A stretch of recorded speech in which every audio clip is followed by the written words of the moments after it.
tout de suite, j'invite mes duellistes et mes débatteurs du dimanche à arriver sur le plateau. À ma droite, c'est paradoxal. À ma droite, Alexis Corbière, député insoumis de Seine-Saint-Denis. Et à ma gauche, il n'y a pas de signe politique, hein, que personne n'y voit malice de ma part. Mais à ma pour gauche, les téléspectateurs, je suis à la gauche, ça va. Tout à fait. Mais je vois que vous ne perdez pas le nord, Alexis Corbière. Et donc à ma gauche, mais à la droite des téléspectateurs, Robert Ménard, maire de Béziers. Bonsoir, messieurs. Bonsoir. Merci beaucoup d'être avec nous dans le duel du dimanche. Je voudrais commencer par l'actualité politique du jour. C'est la campagne des Européennes qui prend de l'ampleur. Cet après-midi, le Rassemblement national a lancé la sienne, sale campagne. Et quelle surprise, une cible, Emmanuel Macron. Écoutez Jordan Bardella. Au fond, ce que nos dirigeants et l'Union européenne ont provoqué main dans la main, c'est le grand effacement de la France. Par le délabrement de l'État, par la dislocation du pays et par-dessus tout par la désunion des Français. Et le grand effaceur a un nom. Il s'appelle Emmanuel Macron. Robert Ménard, la stratégie est claire, c'est référendum contre Macron. C'est pas très original. Est-ce que ça fonctionne? Est-ce que ça peut fonctionner? Jusqu'à preuve du contraire, ça fonctionne. Ouais. Évidemment, M. Bardella et le Rassemblement national, ils ont tout intérêt à se mettre comme l'alternative, la seule alternative possible. En réalité, c'est plutôt ça, c'est plutôt le cas aujourd'hui, parce que quand même, ils caracolent en tête. Qu'on aime ou qu'on n'aime pas, on constate qu'ils sont là. Est-ce que, comme dans d'autres campagnes, le Rassemblement national commence toujours très haut et il finit moins? C'est une des questions qu'on se pose. Il a des qualités, ce garçon. Il séduit les gens. Il y avait beaucoup de monde, je crois. Oui, eux disent 7000, même si bon, visiblement c'est un peu gonflé, parce qu'il n'y a que 4000 places assises. Mais enfin, ça, c'est un classique des meetings de... D'accord, mais enfin, je ne suis pas sûr qu'il y ait 50 partis qui soient capables aujourd'hui de réunir autant de monde. Voilà. Maintenant, sur le fond, est-ce que la seule alternative qu'on a à Emmanuel Macron, c'est le Rassemblement national ? Personnellement, je n'en suis pas persuadé. Mais manifestement, mon opinion est minoritaire. Parce que si j'en crois les sondages, encore une fois, même si tout le temps, vous savez, quand les sondages sont pas bien, ça te concerne pas. Quand ils sont bien, c'est formidable, les sondages. C'est vieux comme la politique. Voilà, moi, ce que j'espère, c'est que de cette campagne électorale sortira un certain nombre... D'abord qu'on parlera de l'Europe. J'en crois pas un mot. Parce qu'en général, ça emmerde tout le monde.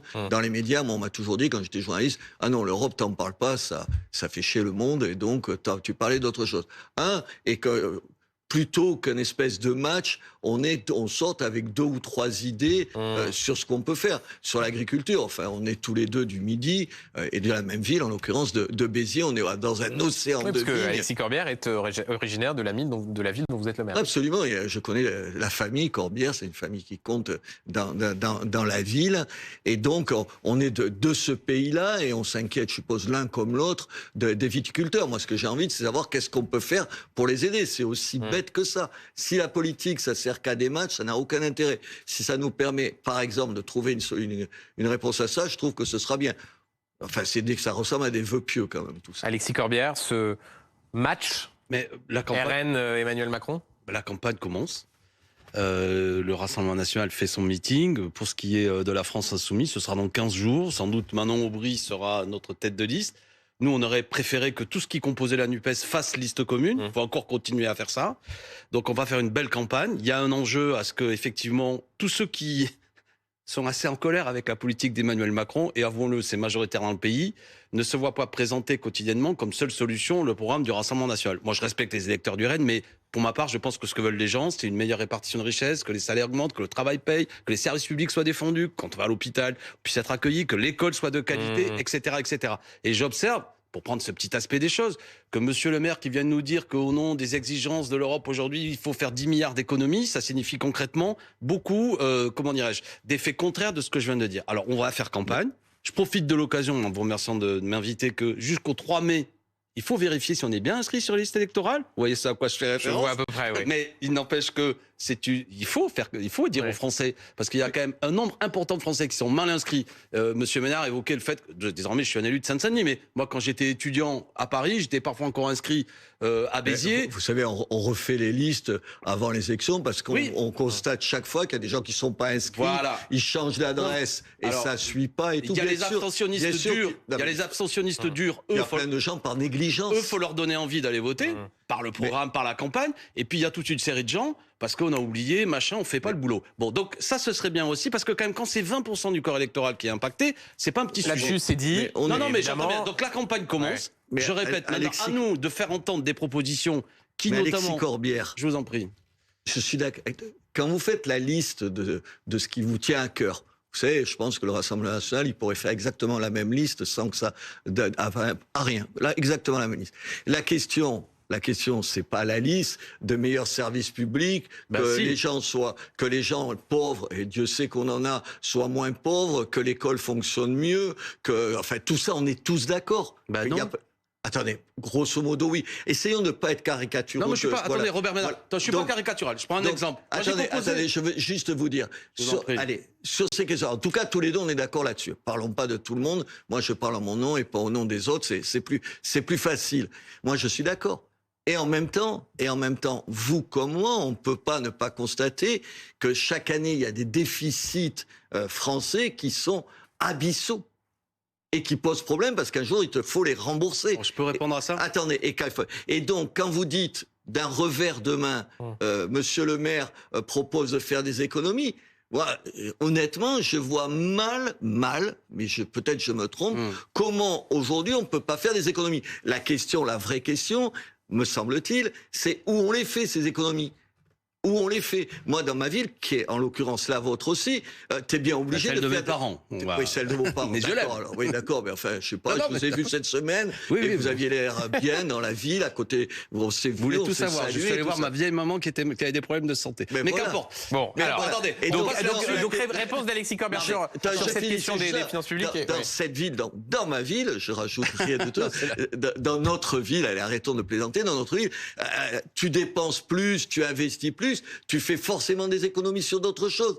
C'est juste ça. Mais c'est juste ça la question. Ménard, j'entends bien. Là, vous avez fait un long plaidoyer.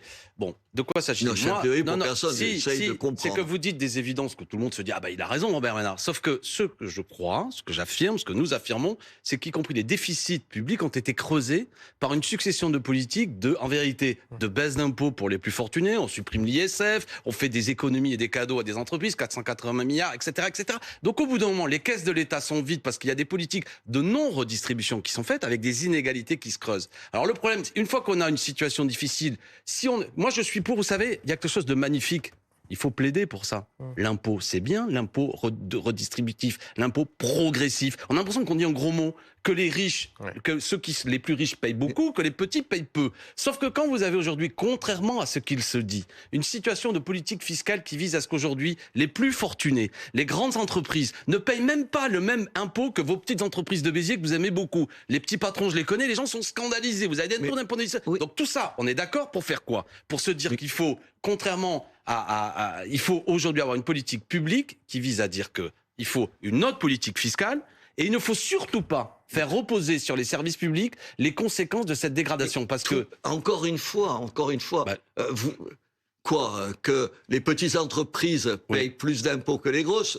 Là aussi, je le dis. Alors agissons ensemble pour que ce soit corrigé. On est d'accord, mais non, on n'est pas d'accord. Attendez, mais là, sur ça, oui, je ne suis pas d'accord sur l'autre partie du discours qui laisserait entendre qu'il suffirait de prendre dans la poche des riches en question pour rééquilibrer les comptes français. Alors, moralement, vous avez raison. Éthiquement, vous avez raison. Dire ça, proposer ça comme solution, c'est... Attendez, le Rassemblement national, il est capable de dire la même chose. Donc, ne me renvoyez pas à ça. Attendez, est-ce qu'on peut arrêter de parler du Rassemblement national ? Oui, mais sauf que vous êtes sympa, mais c'était un peu ce dont je voulais en parler. Ce que je veux dire, c'est que c'est une réponse caricaturale. Messieurs, c'est très intéressant. Benjamin Duhamel, par exemple, sur cette histoire, parce que je connais l'argument caricatural, excessif, soviétique, je vais avoir droit à tout. Quand par exemple l'ISF, qui permettait de faire rentrer chaque année 5 milliards d'euros dans les caisses de l'État, c'est pas la rue Michel, mais ça permet quand même de faire entrer un peu d'argent. Par exemple. Vous avez raison, le déficit, il sera de 150 milliards. Juste. D'accord. Même si on fait les 5 milliards, on règle pas le problème. Mais vous voulez Messieurs. qu'on fasse la liste de toutes les politiques, toutes les mesures prises depuis Alors, 2017 par le gouvernement Macron qui visent à faire baisser la fiscalité Robert pour les grandes Ménard, entreprises. Alexis Voilà, Corbière. c'est tout. Très intéressant. Et j'observe que monsieur Échange Ménard sur est la d'accord question de la avec vous, stratégie avec Macron. économique. Il y a- Arrêtez des fins de phrases. Parce que je dis ça, je suis d'accord avec Macron. Oui, ben, Et- vous avez le droit. Vous avez le droit. Mais attendez, Alors. mais est-ce qu'on peut une fois imaginer d'être un tout petit peu plus subtil que ça et se dire quand quelqu'un qui n'a pas ton avis a raison, il a raison, et si Marine pas Le un Pen, gros elle a, mot. et si Marine Le Pen, pourquoi elle a raison, elle a raison. Et Alors. si vous avez raison, vous avez raison. On va juste éviter ces caricatures. oui. Messieurs, il y a une expression qui a été utilisée par Jordan Bardella. Il dit « Je veux faire de cette élection un référendum contre la submersion migratoire ». Est-ce que là-dessus, il a raison? Est-ce que ça va être un sujet central Mais c'est un sujet des élections central. européennes? C'est un sujet central. Dans ma ville. Je pense qu'Alexis Corbière ne sera pas d'accord, mais c'est Non, intéressant. attendez, ouais. Non, on va essayer de voir derrière les mots ce que ça veut dire. Dire qu'aujourd'hui, il y a une immigration qu'on n'arrive pas, à contrôler, parce que rentrent des gens qui n'ont pas rentré dans ce pays-là. 2, qu'on n'arrive pas à intégrer, ça saute aux yeux. Il y avait un modèle qui était le modèle, le nôtre, le contraire du modèle britannique, par exemple, d'ailleurs, où on crée des ghettos, on voit ce que ça donne, qui était censé faire de gens venant de toutes les parties du monde, des gens qui se trouvent bien chez nous, qui respectent les règles de chez nous, qui éduquent leurs enfants selon les mêmes modèles qui sont les nôtres. Ça, c'est un échec. Penser, dire en même temps, pardon, vous avez trouvé que je suis macroniste, dire dans la même phrase qu'on va réduire à 0 l'immigration, ça n'a aucun sens. J'essaie juste d'expliquer, j'essaie de le voir, comment on peut faire que nos écoles soient pas des écoles... Mais vous trouvez qu'il y a une submersion migratoire? Il y a eu un déferlement migratoire important. Attendez. Aujourd'hui, combien il va y avoir? On va délivrer entre 400 et 500 000 titres de séjour. Dans ces titres de séjour, il y a 140, 150 000 demandeurs d'asile. Les demandeurs d'asile, moi je me suis battu toute ma vie pour les demandeurs d'asile. C'est la grandeur de ce pays que de recevoir des gens qui sont menacés dans leur pays. Quand ils le font pas, c'est des salopards. Je parle des pays qui le font pas ou qui crient pas pour ceux qui le font. Mais en même temps, aujourd'hui, sur ces demandeurs d'asile, il y a 60% qui ne sont pas, c'est pas de moi, qui n'obtiennent pas le statut de demandeur d'asile parce que c'est devenu une nouvelle filière de l'immigration clandestine. Il faut arrêter parce qu'un jour, si on ne fait pas attention, il y a des gens qui remettront en cause le principe même de la demande d'asile. Vous voyez, je prends cet exemple. Non, mais... Sur le laxisme en matière d'immigration, ça peut avoir des conséquences sur notre modèle social. Et je ne voudrais pas, je finis juste après, je vous promets, je ne voudrais pas... Non, vous inquiétez pas, vous avez pas. Non, vous n'avez aucun mal à en placer, je ne crois pas que ce soit votre je laisse dérouler. Je ne pense pas aujourd'hui je pense que si on y prend garde, ce modèle social, il pourrait être remis en cause. Et moi, j'y tiens au modèle social, comme je tiens au statut de réfugié politique. Et je pense, faisons attention de ne pas les fragiliser. Et donc, oui, je ne dis pas de bêtises quand vous avez dit il y a 150 000 demandeurs d'asile et la moitié obtient une réponse et l'autre moitié ne l'obtient pas. Donc 70 000, c'est ça que vous êtes en train de dire? Non, je dis qu'il y en a 60% qui, à peu près... sur 150 000, c'est ce que vous avez dit. 140 000. D'accord. Donc dans un pays de 66 millions d'habitants, ce que vous appelez une immersion, une invasion, une vague, c'est un problème dont on peut discuter sur 70 000 personnes. Oui, la population de Béziers, par exemple. Oui, mais je vais pas biaiser. Mais enfin, un pays de 66 millions d'habitants, 70 000 personnes, on a peut-être un problème, on peut en discuter de la manière d'appréhender les choses. Mais attention à la boursouflure de mots, cette fois-ci je m'adresse plus à vous, mais à monsieur Bardella, qui veut faire campagne là-dessus. C'est intéressant parce que, y compris le premier temps d'échange qu'on a avec Robert Ménard, qui est intéressant, un peu vif, mais on essaie de parler, du moins, service public, fiscalité. J'observe que Jordan Bardella ne commence pas sa campagne en disant on a un problème, redistribution des richesses, il parle on a un problème, l'école fonctionne pas bien, on a un problème, on pourrait s'engueuler sur ce que vous dites, comment on essaie... Non, lui, il veut parler immigration. Moi, je suis d'une école intellectuelle je veux bien qu'on discute immigration, mais j'observe que c'est toujours la manœuvre, notamment d'une certaine force politique, qui vise à détourner la colère sociale, non pas pour une meilleure redistribution des richesses. Donc c'est quoi? Au fond, les problèmes soulignés par Robert Ménard, c'est quoi? C'est de la diversion? Je dis d'abord pour que la grande question qui est celle que ce pays est riche, Mais nous avons un problème. Dans la richesse qui est produite, il y a une mauvaise redistribution, à tel point que, avant même de parler d'immigration, le travail ne paye pas bien. Les salaires devraient être augmentés. Et on observe une situation avec des taux records de dividendes qui explosent, des groupes du CAC 40 qui sont des mastodontes, dans lequel, de plus en plus, vous avez moins qui est remis dans la population. Attends, et je termine un truc. Non, je peux vous poser une question. Je peux vous poser une question. Allez, je vous en prie. Je veux dire, que M. Bardella ait choisi de parler que de ça, je sais pas, j'ai pas écouté en plus, son on discours. réagit, effectivement. Ouais, je sais pas, j'ai pas écouté le discours, donc C'était une tonalité très identitaire.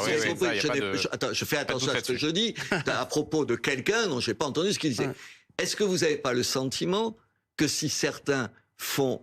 Vous avez raison, l'immigration, elle est la cause d'un certain nombre de problèmes, de vrais problèmes dans mon pays, pas de tous les problèmes. Moi, je voulais parler de ça après. Est-ce que vous n'avez pas le sentiment que vous avez eu exactement une attitude aussi fausse en niant, alors un peu moins maintenant, mais en niant pendant des années toutes les questions que posait cette immigration-là, et qu'y compris aux gens qui votent pour vous. Aux gens qui votent pour. Moi, je connais plein de gens à Béziers qui votent pour M. Mélenchon et qui, sur l'immigration, disent à peu près la même chose que moi. Parce qu'ils la vivent, une immigration importante, comme quelque chose qui les déstabilise. Est-ce que vous avez... Si vous organisez pas du tout l'immigration... Vous avez... Écoutez, M. Ménard, je vais non pas vous donner le point, mais vous avez accueilli des Ukrainiens.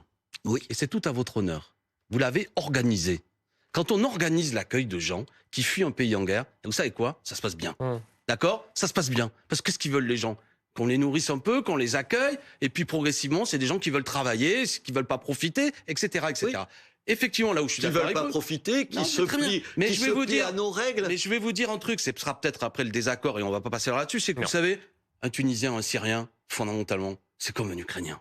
C'est quelqu'un, s'il a des enfants, ils veulent que leurs enfants soient éduqués, il veut travailler. Il n'y a pas une nature de profiteur. Du moins, j'entends bien. Je n'ai jamais vu d'Ukrainienne portant le voile ou une burqa. Pardon, c'est une vraie différence, monsieur Corbière. Voyez, on parle immigration, zap, vous êtes en train de partir sur le fait, l'intégrisme, parce que dans la tête des gens, c'est exactement la question. Oui, je sais bien. Monsieur Corbière, vous le savez pas. Mais vous qui êtes un responsable, c'est peut-être un peu plus compliqué quand on parle de chiffres de migrants, de gens qui aujourd'hui, parce qu'il y a des guerres, des dérèglements climatiques, des traités de libre-échange que fichent en l'air des économies, les millions de gens, notamment qui meurent sur des bateaux quand ils traversent la Méditerranée, ne sont pas tous des islamistes. D'accord? Quelqu'un vous a dit ça? Pas vous, mais le Rassemblement national, oui. Et vous dites, il n'y en a aucun. Je veux dire, on a le choix. Pour le coup, je n'ai... Écoutez-moi, arrêtez de me... Robert, maintenant, là, on essaie tous les deux, je sais qu'on n'est pas d'accord sur le truc, on se parle sérieusement. Ce que je veux dire, c'est qu'il y a la question de l'immigration, des migrations, de ce sujet, on aura beau le contourner, de toute manière, à moins de mettre des barbelés autour du pays, on n'y arrivera pas. Donc on doit le penser à l'échelle internationale. Et c'est pas simple. Je suis pas sûr que ce soit inéluctable. Parce que non, mais vous savez quoi? Moi, je veux que les gens ils restent chez eux. J'ai pas de problème à vous dire ça. Je souhaite que nous... C'est pas la phrase que vous venez de dire. Vous dites, on aura beau faire et tout ça. Non, je suis en train de vous dire... Alors, j'ai pas compris. Que je termine ma phrase, c'est qu'on aura beau faire des slogans à l'occasion de cette campagne, zéro migrants, tout ça, c'est des conneries. Ce qu'il faut, c'est, dans ce monde en feu et en désordre, si on participe pas à l'ordre du monde, on ne s'en sortira pas. Après, il y a un autre sujet, et je vois que M. Duhamel, de quelle manière aujourd'hui, dans toute une série signes pour essayer de reprendre la main. Dans toute une série de secteurs la France, des gens ne s'enferment pas dans des attitudes. On va lui laisser la parole. Allez, bon, allez-y, c'est gentil. J'ai besoin d'aide, visiblement. Un petit mot avant de parler de la situation, de ce qu'a dit Emmanuel Macron sur les troupes au sol. Juste, je ne sais pas si vous avez entendu tout à l'heure Valérie Ayé, la tête de liste pour la majorité présidentielle aux européennes, qui était invitée. On a beaucoup lu choix par défaut, inconnu du grand public. Est-ce que ça, c'est un problème rapidement que quelqu'un pas du tout connu comme ça soit la tête de liste d'un parti qui se dit pro-européen et qui, normalement, en toute logique, devrait envoyer les Honnêtement, j'aimerais pas être à sa place parce que le bilan de M. Macron, il est quand même rude à porter. Cette jeune femme plutôt sympathique, moi, c'est la première fois de ma vie que je la voyais. Donc, non, vous la connaissiez, vous? Ah non, je pose pas plus que moi. Non, je veux dire, elle est pas antipathique, elle se dépatouille au milieu d'un certain nombre de choses. Quand évidemment, vous avez une espèce de capacité à désagréable pour elle à lui donner donner le choix entre Macron et Attal parce qu'ils viennent de dire exactement le contraire. Vous parlez de ma question sur... oui. Qu'est-ce que vous voulez qu'elle dise? Si elle dit oui, il a raison, c'était sur le Rassemblement national, vous savez, l'arc républicain. Oui, et elle a dit d'ailleurs qu'elle avait une différence d'appréciation avec le Premier ministre. Ouais, d'accord, mais enfin, parce que là, elle se dit le plus grand chef, le chef c'est vrai qu'elle a plutôt intérêt à... C'est le président de la République et tout. Non, mais c'est terrible pour elle. Je pense qu'elle connaît bien les dossiers, parce que je crois qu'on peut pas lui reprocher ça. C'est quelqu'un qui a été présente et qui a des choses à dire là-dessus. Le reste, attendez. En plus, c'est vrai que l'absence de notoriété, ça te facilite pas les choses. Voilà, moi, je vais pas lui jeter la pierre comme ça. C'est la première fois que je l'entends. Et en plus, tomber sur vous, bonjour les dégâts. Hein. Non, je pas sur vous, je dis sur monsieur Duhamel. Je veux dire, quelque part, je lui souhaite bon courage et de faire une bonne campagne. Après, ce que ça veut dire politiquement, et j'espère que cette dame ne le prendra pas mal, et vous l'avez dit, c'est que c'est monsieur Macron qui a choisi, et que de toute manière, les gens voteront pour ou contre cette liste en fonction du bilan et de l'appréciation qu'ils ont de la politique du gouvernement. Terrible parce qu'on va pas parler d'Europe. D'accord. Non, mais plus. Alors, du moins, attention, on va peut-être aussi, on a le droit, à l'occasion d'une élection européenne, de vouloir peut-être envoyer un signal politique pour qu'il ait des conséquences nationales. Je veux dire, j'entends bien, mesdames me disent, on va pas parler d'Europe. La politique nationale, elle est souvent menée au nom de l'Europe. Monsieur le maire est venu nous dire qu'il fallait 10 milliards d'économies budgétaires au nom de l'Europe. Donc on a aussi raison de plus de parler de l'Europe. Oui, on peut pas à la fois dans le même... en disant non à la manière dont monsieur Macron décline la politique nationale, on envoie un signal au niveau européen. Non, mais ne prenons pas... Ce que je veux vous dire, là je m'adresse pas à vous, à pas nous prendre pour des perdreaux, à savoir, vous n'êtes pas d'accord avec la politique de Macron, mais votez quand même pour des députés macronistes européens parce qu'au niveau de l'Europe, ils vont être formidables. Oui, c'est cette façon on n'y croit pas. Voilà, on n'y croit pas une seconde. Mais en même temps, on découvre avec la crise agricole à quel point les questions européennes, c'est pas des questions, c'est pas Bruxelles, c'est loin, et tout ça. C'est quelque chose qui a des conséquences tous les jours sur nos vies, tous les jours. On reste sur la question des européennes, puisque c'est un sujet de campagne. Les déclarations du président de la République qui, en début de semaine, a dit ne pas exclure l'envoi de troupes françaises en dynamique, dit-il, même si il n'y a pas de consensus. Vous avez eu des mots forts cette semaine, Robert Ménard. Vous avez dit que vous étiez d'accord avec le président de la République et vous avez mis en cause des forces politiques d'opposition, en l'occurrence le Rassemblement national et la France insoumise, qui se sont toutes deux opposées à ce qu'avait dit le président de la République en disant, au fond, c'est parce qu'ils sont pro-Poutine. Je pense qu'il y a une fascination du côté du Rassemblement national pour l'homme fort qu'est Poutine, sur cette façon de camper face à l'Europe. Il y a une fascination sur un certain nombre de gens. Vous êtes, je fais attention en face de vous, parce que même par rapport à M. Mélenchon, vous avez pris quand même de temps en temps des libertés que je salue et que d'autres dans votre parti n'ont pas pris. C'est pour ça que j'essaye de... Le fait que vous les saluez, ça va pas m'aider. Allez, je vous taquine. C'est vrai, mais je l'ai fait un peu comme ça quand même. Je m'étonne pas de vous. Allez, non, je préfère que vous disiez que le Hamas, oui, c'est des terroristes. Non, mais là, attendez, on parlait de ça. Je dis ça pour que les gens comprennent à quoi je fais allusion. Ouais. Vous avez eu sur ces questions-là d'autres... Attendez, bien, où on en était, hein, on revient à l'Ukraine. Bien sûr, il y a de la part de l'extrême gauche et du Rassemblement national. Je dis pas extrême droite parce que extrême gauche, tu peux le dire tant que tu veux, c'est pas ça te salit pas. Extrême droite dans le vocabulaire. Même si moi je suis pas un homme d'extrême gauche, monsieur Ménard. Je suis un député républicain, jaurétien, laïque. La gauche de la gauche et la droite de la droite. Voilà, comme ça on est d'accord tous les deux. Il y a plus de débat. Oui, il y a un réflexe anti-américain. Je pense qu'il y a une culture en France. Une culture en France. Pas que de ça. Quand vous entendez M. Chevènement, par exemple, aujourd'hui, une culture anti-américaine qui est dingue à ce niveau-là. Et ce qui fait que vous dites-vous, Emmanuel Macron a raison. Je dis qu'il a raison, et contrairement à votre responsable de tout à l'heure, je dis que les premières positions qu'il a prises, mais ça, elle peut pas le dire, sont contradictoires. Il a changé de position, et je me félicite qu'il ait changé. Il se croyait à un moment donné tellement... Vous savez, Emmanuel Macron, il a toujours ça. Il pense que sa force de persuasion, son talent, son charisme, son intelligence, et il a une partie de tout ça, suffira à convaincre M. Poutine, non, c'est pas bien d'envahir l'Ukraine. Tu vois, comme si tu allais sur ce registre-là convaincre Poutine. Il l'a pas convaincu. Je pense qu'il prend acte d'un rapport de force qui a changé. Et aujourd'hui, c'est important de le dire parce que en Ukraine, les choses vont pas bien. Donc, il faut être encore plus derrière les Ukrainiens. Donc c'est un sujet évidemment extrêmement sensible.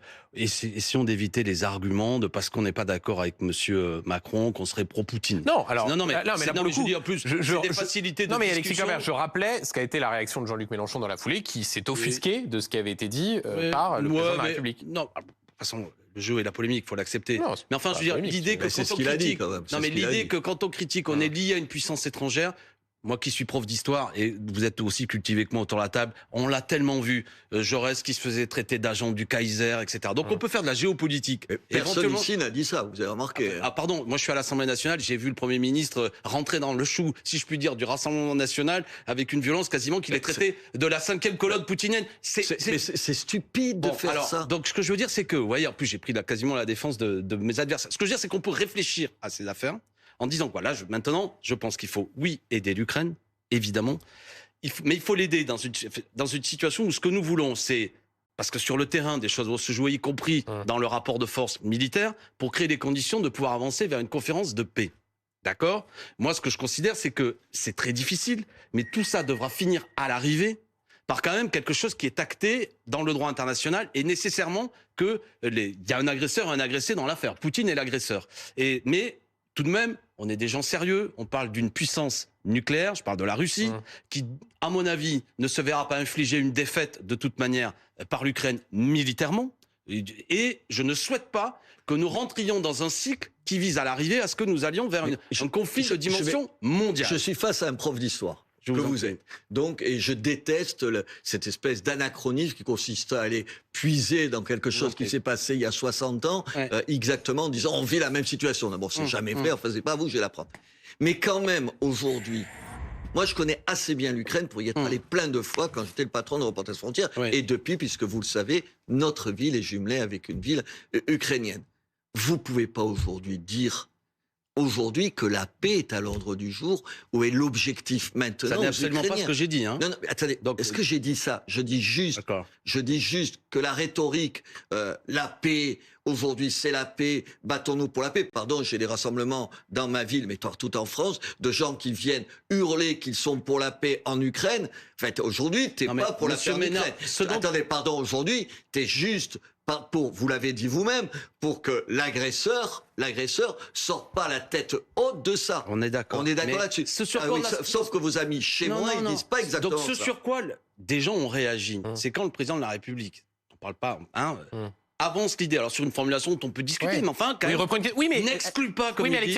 Ce que dit notamment Stéphane Séjourné, c'est il faut qu'on envoie un symbole. C'est-à-dire de dire ambiguïté stratégique pour montrer que comme il y a un durcissement sur le front de la part des Russes, il faut que cette ambiguïté stratégique-là permette de montrer que les Européens n'excluent rien. C'est le problème, sujet. Y compris, parce que dans diplomatie, je veux bien qu'on envoie des symboles, comme immédiatement ça a créé une situation un peu de débinage, où le président de la République française s'est retrouvé, y compris par nos homologues allemands, peu suivi, j'ai peur que le symbole soit un peu contre-productif. Attention aux positions de Matamor, d'agiter des sabres de bois. On parle de choses sérieuses. Si M. Macron et la France veulent être pris au sérieux dans cette affaire, et il faut qu'on soit pris au sérieux par Poutine, on ne peut pas aller plus loin que la doctrine dans laquelle on est. Et à savoir ce dont on parle, c'est-à-dire engager des troupes françaises au sol. N'allons pas là-dessus. Par contre, que nous maintenions une pression, indiscutablement, qu'y compris nous donnions des moyens, y compris des moyens militaires, sans aucun doute, mais qu'il n'y ait pas une phraséologie va-t-en-guerre qui ne correspond à aucune réalité de terrain, qui peut nous entraîner dans quelque chose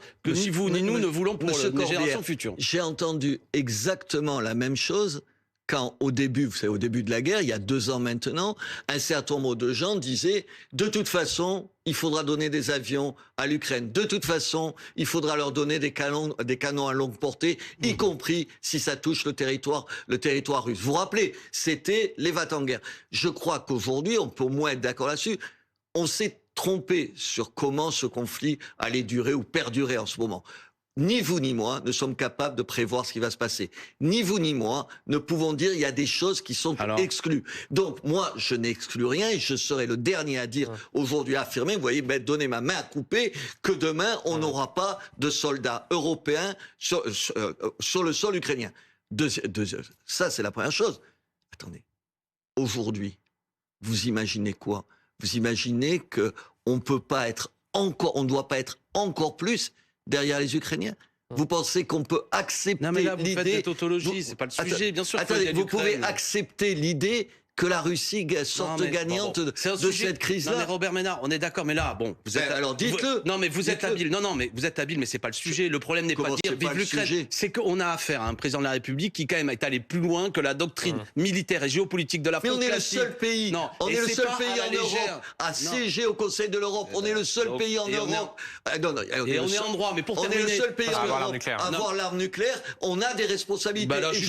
Et je suis fier que la France. Et l'arme nucléaire, c'est une doctrine. Et là, pour protéger le territoire national et certainement pas pour aller... Mais c'est nos intérêts. D'accord. Monsieur Corbière, nos intérêts en Ukraine, ce qui se passe en Ukraine, c'est pas une affaire d'Ukrainiens. Vous seriez pour utiliser l'arme nucléaire dans le conflit ukrainien? Attendez, je n'en sais, je dis... Bon, d'accord. Attendez, est-ce que je vous ai dit ça? Non. Je vous ai dit, quand vous dites, c'est notre affaire ce qui se passe en Ukraine, oui, c'est pourquoi. C'est pas le bout du monde, l'Ukraine. C'est pourquoi la France... Et même, il y a des bouts du monde qui sont aussi nos affaires. C'est pourquoi il faut défendre l'Ukraine, ce qui est fait, et le faire de manière efficace. Et c'est pour ça qu'il ne faut pas exclure un certain nombre de choses qu'on n'a pas envie de voir venir. On est d'accord, vous et moi. Mais tu les exclus pas. Messieurs, autre sujet d'actualité. Demain, le Congrès sera réuni en vue de l'inscription de la liberté garantie à l'IVG dans la Constitution. Votre famille politique, notamment Alexis Corbière, est à l'origine de ce combat. C'était une proposition de loi portée par votre présidente de groupe Mathilde Panot. Vous en félicitez, Robert Ménard, ou c'est cosmétique? Non, plusieurs choses. C'est un débat très compliqué. Puisqu'on a commencé par se dire on ne peut pas s'envoyer des trucs à la figure. Moi, j'étais dans les années 70 à Béziers et je militais, vous vous rappelez, non, vous êtes plus jeune que moi, au mouvement pour la libération de l'avortement et de la contraception. Vous vous rappelez à l'époque... Enfin, à l'époque, vous militiez à la Ligue communiste révolutionnaire. Non, après. Vous avez évolué. Nous avons été tous les deux à la Ligue communiste révolutionnaire. En même temps ou pas? Non, il est trop jeune, c'est un gamin encore quand même. Parlons de choses sérieuses. Là, on ne parle pas en adulte et puis en jeune. Bon, allons-y. Mais peut-être plus tard vous adhérerez à la France Insoumise. Pourquoi je fais ça, c'est mal barré. Pourquoi je fais cette référence-là? Pour dire qu'il faut arrêter, vous savez, dès que tu émets des critiques, tu te fais traiter de tout. Moi, non, je vous le dis. Moi, je pense que sur cette affaire d'inscrire dans la Constitution le droit à l'IVG, c'est une mauvaise idée. D'abord, c'est un coup politique pour le gouvernement. Un coup politique. Quand tu échoues sur tout un tas d'autres questions, tu trouves toujours une question de société pour refaire l'unanimité et te refaire une virginité. C'est la première chose. Ça, c'est le premier point. Deuxième point, attendez, oui, il faut évidemment que les femmes aient le droit de choisir de se faire avorter. Ça reste un drame. Le mot drame, c'est pas le mien, c'est le mot de Simone Veil. 3. Aujourd'hui, on n'a jamais eu autant, l'an dernier, d'IVG en France. Jamais. Ça veut dire que les politiques qu'on a menées... C'est stable. Non, 234 000, pardon, c'est plus que jamais. C'est stable. On va pas pinailler, mais... Non, mais c'est important parce que c'est un argument idéologique, c'est stable. Le nombre d'IVG en France est relativement stable. C'est compliqué, oui, relativement stable, donc il a... Non, mais vous dites qu'on n'a jamais eu autant, sous-entendu, ça augmente, c'est pas vrai. Attendez, je vous dis juste, c'est pas un succès. Et donc, moi, je suis contre cette inscription parce que je pense que, essentiellement, ça menace le droit pour les médecins de se mettre en retrait. Alors, Éric Dupond-Moretti dit non. Oui. Il dit il y a une expertise juridique qui a été faite et qui, en fait, il n'y a pas de problème sur la clause de conscience. J'ai entendu un certain nombre de gens, dont ma propre femme qui est députée, m'expliquer le contraire. 2, ça c'est la première raison. 2, l'IVG, enfin, qui la menace aujourd'hui? Qui? C'est un fantasme. C'est un fantasme. Alors, je veux bien qu'on prenne le modèle américain, mais attendez, on va au moins être d'accord là-dessus. La législation, la façon dont les États-Unis sont constitués, où les pouvoirs, ça n'a strictement rien à voir avec nous. Alors, je veux bien. Je vais dire en les raccourcis historiques. Non, mais... On va éviter les raccourcis géographiques. Réponse d'Alexis Corbière. Cher monsieur Duhamel, c'est pas une démagogie de ma part, mais je le souligne. Là, c'est 3 hommes qui vont parler quand même d'endroits qui touchent les femmes. Qu'on l'ait en tête. Et pendant une heure juste avant, j'ai reçu 2 femmes. Non, mais attendez, ça vous concerne pas dans un couple? Oui, mais... Non, attendez. Attendez, monsieur Corbière, dans un couple, c'est pas que la femme qui est confrontée à ça. Quand tu aimes ta femme et qu'elle est confrontée à ça, c'est un vrai choix. Oui, et c'est j'entends bien. Mais non. Je suis en train de vous dire que, précisément, le fait qu'il y a un consensus aujourd'hui dans la société, hormis, et je respecte, mais enfin globalement, toutes les études d'opinion montrent que c'est très haut, 67, oui, 80% de la 80%, population ouais. est favorable à ce droit. C'est donc le moment... À l'inscription dans l'IVG. Ouais. C'est donc le Dans la moment, Constitution. précisément parce que j'entends l'argument, il n'y a pas d'enjeu, précisément parce qu'on a gagné intellectuellement ceux qui défendaient ça, de le constitutionnaliser, parce que c'est pas quelque chose de mesquin, de politicien, c'est un droit accepté par toute la société, ou la grande majorité de la société. C'est l'occasion justement, j'ai entendu les arguments un peu péjoratifs, fortement, ils ont évolué de la part du président du Sénat, il ne faut pas que ce soit un catalogue, catalogue, droits mais sociaux et notre sociétaux. Constitution est aussi, pourquoi ce terme de catalogue est un peu méprisant, mais une suite de droits proclamés. Et qui ça commence en 1789, il y a des droits qui évoluent. Et c'est pour ça que je souligne le fait, pendant longtemps, pardon, c'est aussi parce que c'était les hommes qui étaient en situation politique, peut-être que ce droit fondamental était considéré comme un à côté. Et je crois, comme homme, que c'est un droit inaliénable. Et c'est pourquoi c'est bien.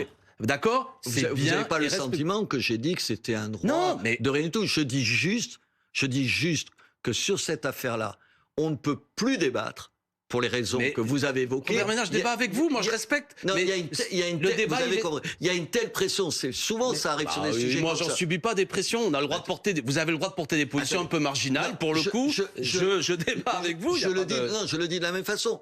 Moi, je l'ai vécu quand moi j'étais opposé au mariage pour tous. Pas parce que je suis homophobe. Enfin, ça m'a même jamais traversé mon esprit. Parce que je pensais que c'était un problème pour les problèmes de filiation. Qu'en plus, vous vous rappelez, à l'époque, on nous expliquait... Non, mais j'aimerais terminer mon affaire. C'est ce que je veux dire. À l'époque, on nous expliquait la PMA... Ça n'arrivera jamais, la GPA. Demain, on va vivre une journée historique. J'aimerais quand même qu'on puisse le dire. Article 34 de la Constitution, on va le constitutionnaliser, liberté garantie. Ça permet, effectivement, que ce droit, et ça sert de point d'appui. Vous disiez, on n'est pas aux États-Unis. Ouais, mais la France est observée dans le monde entier, et par rapport à beaucoup de pays où cette affaire est compliquée, moi j'aime la France, et pour le coup, on va peut-être se retrouver là-dessus, qui marche devant, qui donne l'exemple, qui est regardé dans le monde, et qui fait avancer les droits fondamentaux. Donc c'est bien, et c'est une belle victoire des féministes. Et après, pour terminer, ce qui est vrai, c'est que vous avez de moins en moins de médecins aujourd'hui. Déjà, vous avez des déserts médicaux. Que ça ne règle pas le sujet de l'accès à l'IVG. Là où je suis d'accord, il ne faut pas que ce soit un coup politique avec des gens demain qui vont s'embrasser pour dire que c'est merveilleux. Si après, il n'y a plus de planning familial, si après, il n'y a plus de médecins, si après, il y a des déserts médicaux, etc. Ou M. Corbière.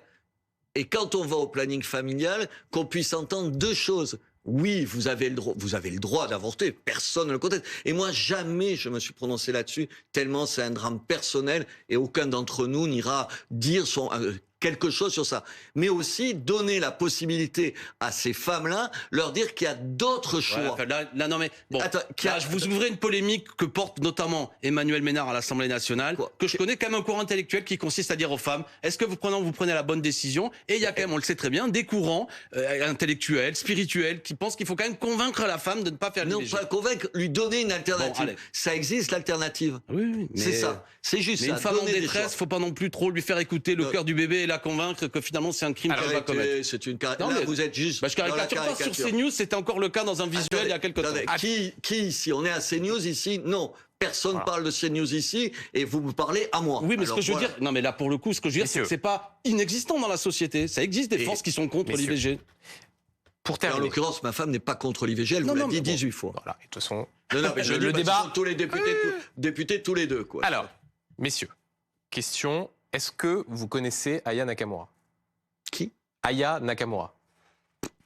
Bah moi j'ai 3 ados à la maison, je connais. Vous ne connaissez pas Aya Nakamura? Mais moi c'est une chanteuse. Alors, mais moi, vous allez comprendre Robert Ménard, parce que nos confrères de l'Express ont révélé cette semaine qu'elle avait été reçue par Emmanuel Macron pour qu'elle chante à l'occasion de la cérémonie d'ouverture des Jeux Olympiques. Il l'aurait notamment sondé sur ses goûts. Aya Nakamura qui aurait parlé d'Edith Piaf. Alors pour les profanes, mais vous connaissez Alexis Corbière, Aya Nakamura, c'est ça, on va écouter.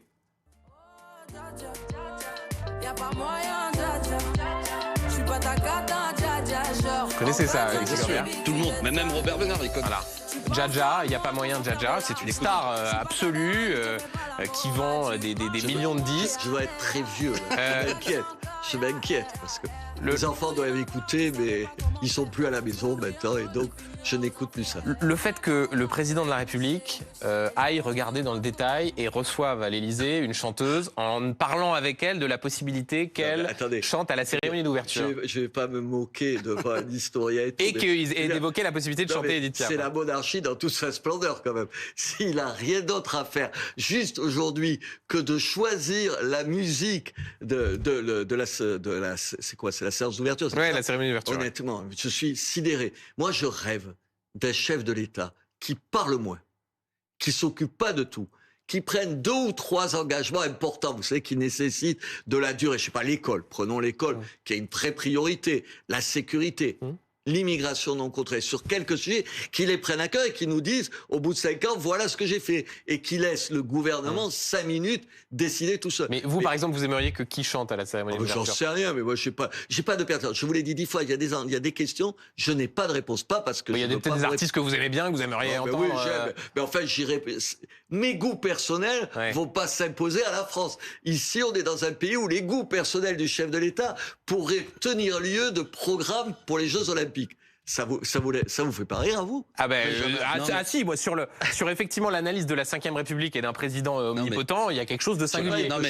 Il m'a coupé l'argument. Moi, je suis pour la Ve République, je suis pour un régime parlementaire. Je pense qu'il faut en finir avec la monarchie présidentielle. Et vous avez parlé d'or avant moi. C'est-à-dire que si on en est au point que le président de la République, en plus, le met en scène pour expliquer qu'il a vu la chanteuse à la mode, sous-entendu signal auprès des jeunes, peut-être à l'occasion des élections, on devient dingue. Bon, après, c'est une belle artiste, si c'est elle qui chante, j'ai pas de problème. Mais enfin, si on en est au point que, je veux dire, c'est c'est quoi la 5e symphonie de Beethoven, là, c'est comme, quoi. Vous voyez ce que je veux dire? C'est communication en permanence. Le problème, c'est que on a tous du mal quand même à échapper à cette communication. Non, mais j'entends bien, mais sauf que on a évoqué que j'étais député. Quand tu te manges, pardon, je suis vulgaire, 49.3, c'est-à-dire qu'en vérité, là, on est passé de Aya Nakamura au 49.3. Non, mais Benjamin Duhamel, c'est qu'on en a une situation où le député, vous savez quoi, je vais vous dire, on parlait tout à l'heure de l'abstention. Les gens, ils pensent que les élus, souvent, ça sert à rien, que les députés ne bossent pas beaucoup, qu'on a un gouvernement qui fait de l'antiparlementarisme à sa façon, en empêchant les députés de parler de budget, et qu'on a un président avec une communication boursouflée qui se met en scène même pour savoir et désigner la chanteuse à la mode. Mais c'est vous qui dites ça.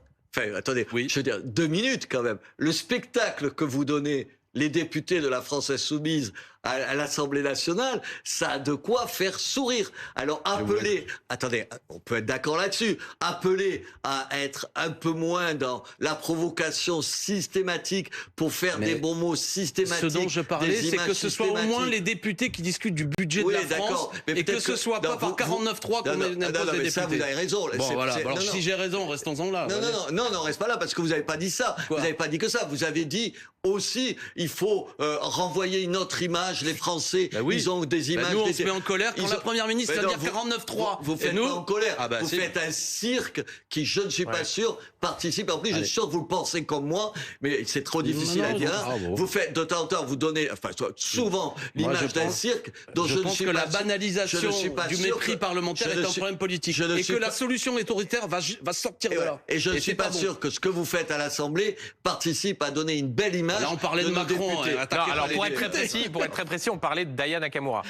Oui, enfin, on parlait. C'est une belle artiste. Mais vous préférez quoi, Hubert Félix-Stéphane ou Bernard Lavilliers? Et Michel Sardou pour Robert Ménard. Me prenez pas sur ce terrain-là, parce que moi, je suis fan de Michel Sardou. Oui, c'est vrai. Je suis fan de Michel Sardou et que il est terrible. Il pense que vraiment c'est que des caricatures. On est un peu plus subtil. Sardou, monsieur, c'est pas une caricature. Et vous, qu'est-ce que c'est votre chanteur préféré? Moi, j'aime beaucoup Michel Sardou et Hubert Félix-Stéphane et Aya Nakamura. Oui, je suis très consensuel comme garçon. Quelqu'un lui répondrait ça, il lui aurait dit c'est de la langue de bois. La langue de bois, ne tournons pas autour du pot. C'est aussi une chanteuse. C'est une femme noire qui incarnerait la France. Ça peut être un message que je trouverais plutôt sympathique. Non, mais pour quelle raison, y compris elle incarne quelque chose. Pourquoi pas une femme, pourquoi pas une noire? Mais je voudrais pas que ce soit le contraire. Mais j'ai compris. C'est un casting que tu choisis. Il faut qu'elle Robert Ménard, je suis pas dupe de ce que j'ai vu sur les réseaux sociaux et de toute une série d'arguments contre elle qui n'étaient pas que des arguments artistiques. Vous avez raison. On a le droit de pas l'aimer, mais on n'a pas le droit de la traîner dans la boue tel que je le vois. Vous avez tout aussi. à fait raison, Donc, et on a vu sur les réseaux sociaux une sorte j'écoute pas du de Ayana sorte de Nakamura, vague de harcèlement mais par à contre, son j'en ai égard. ras-le-bol Ouais, que dès qu'une artiste, dès qu'un intellectuel, dès qu'un Français, parce qu'il a la peau noire, c'est toujours jamais à sa place, jamais vraiment représentatif. Il y en a ras-le-bol. Attends, personne ne dit ça et on a la même... Ah bah allez on a- sur les réseaux sociaux, Attends, vous allez voir. Attendez, moi je n'y suis plus Non, mais sur je les parle pas de réseaux vous, là. sociaux. Je sais pas ce que vous avez non, dit. non, je vous dis ça, je n'y suis plus. Pourquoi? Parce que cet égout à ciel ouvert, on est je n'ai d'accord. pas envie même d'y tremper le bout de mon doigt.